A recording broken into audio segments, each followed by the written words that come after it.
حياكم الله، تقبل الله. راح نسال الناس وتليفوني بيدي لان المصور ما قبل ياخذه. شنو روتينك برمضان؟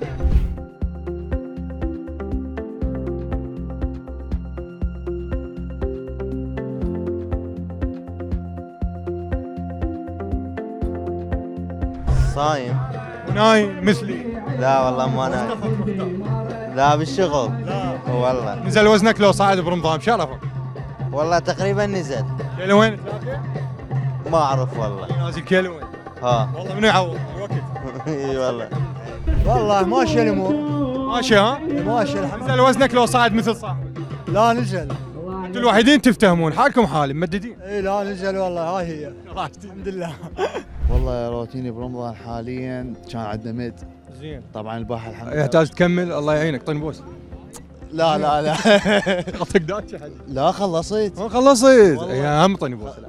اي والله الحمد لله والشكر خلصت. هذا الانسان مخلص مد، انا جربت هاي جماعتي ما مخلصين والله. والله. فاشنو؟ اي لا مو عايز سنه بس شنو مخلص. مخلصين كلهم ادزلهم رياضات وهاي كل شويه. مرتاح متونس. خطيت عارف شنو؟